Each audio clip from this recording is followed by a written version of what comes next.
برادران ملت اسلامیہ تو کوئی نہیں کھلا سکتا ہے، میرا مولا کھلاتا ہے، میرا مولا پلاتا ہے، میرا مولا پالتا ہے۔ ہاں اللہ تبارک و تعالیٰ جس کے ذریعے کھلانا چاہے وہ الگ بات ہے، یہ الگ بات ہے۔ یہ اللہ تبارک و تعالیٰ میرے مصطفیٰ کو عطا فرماتا ہے، مصطفیٰ ساری کائنات کو عطا فرماتے ہیں، یہ اور بات ہے۔ لیکن کھلانے والا مالک حقیقی میرا مولا ہے، کھلانے والا خالق حقیقی میرا مولا ہے، کھلانے والا رب میرا مولا ہے۔ برادران ملت اسلامیہ کیونکہ دنیا میں حاکم ہوا کرتے ہیں، میرا مولا احکم الحاکمین ہے، تمام حاکموں کا حاکم ہے۔ دنیا میں سردار ہوتے ہیں، میرا مولا تمام سرداروں کا سردار ہے۔ دنیا میں بادشاہ ہوتے ہیں، میرا مولا تمام بادشاہوں کا بادشاہ ہے۔ دنیا کے اندر جتنے بھی لوگ ہوتے ہیں وہ عام ہوتے ہیں، وہ مالک اگر ہوتے ہیں، میرا مولا تمام مالکوں کا بھی مالک ہے۔ برادران ملت اسلامیہ وہ مولا جب دینے پر آ جائے تو اتنا عطا فرماتا ہے کہ جس کی کوئی انتہا ہی نہیں ہوتی ہے۔ حضرات اہل سنت اور ایسے ایسے عطا فرماتا ہے،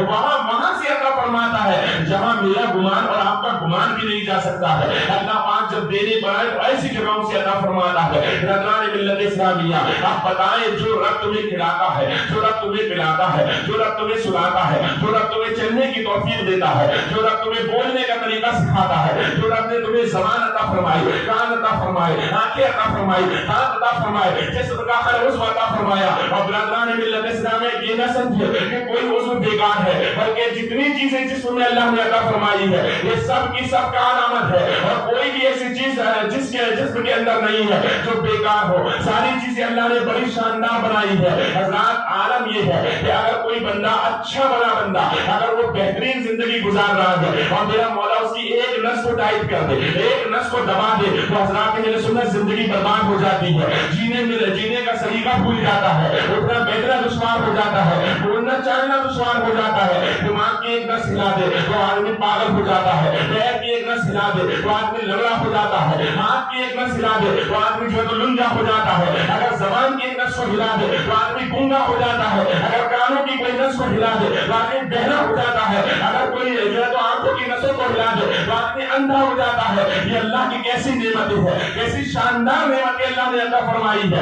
اب میرے بھائی میں آج سے پوچھنا چاہتا ہوں، جو مولا نے اتنی نعمتیں ہمیں عطا فرمائی ہے، ایسی شاندار نعمتیں عطا فرمائی ہے، آپ مجھے بتائیں۔ ابھی چند دنوں پہلے میں خود بیمار تھا، میں اپنی بیماری کے بارے میں بتاؤں کیا ہوا تھا؟ ہوا کچھ بھی نہیں تھا، صرف اتنا ہوا تھا کہ جسم کے اندر دو چیزیں ہوتی ہے، کڈنی کہہ کر، یعنی کڈنی دو کڈنیاں ہوتی ہے، وہ کڈنیاں کمزور ہو گئی، اور وہ کڈنیاں اتنی کمزور ہو گئی کہ انہوں نے پیشاب کو چھاننا بند کر دیا، تو بیماری ایسی ہو گئی کہ چلنا دشوار ہے، بیٹھنا دشوار ہے، اٹھنا دشوار ہے، بولنا دشوار ہے، کھانا دشوار ہے، یہ ساری چیزیں موجود ہو گئی۔ برادران ملت اسلامیہ کس چیز پر گھمنڈ ہے انسان کو، کس چیز پر وہ لگا کر رکھا ہوا ہے کہ مجھے یہ گھمنڈ ہے؟ حضرات مجھے بتائیں، چلنا دشوار نہ ہو جائے گا، ذرا سا کام ہو جائے گا، لیکن اس کے باوجود دولت کمانے میں ایسا مشغول ہے، اپنے رازق کو ہی بھول گیا، اس کے باوجود دنیا میں ایسا مشغول ہے، اللہ ہی کو بھول گیا۔ برادران ملت اسلامیہ کھانا وہ دے، پیانی وہ دے، چیزیں وہ عطا فرمائے، ساری کائنات کی تمام چیزیں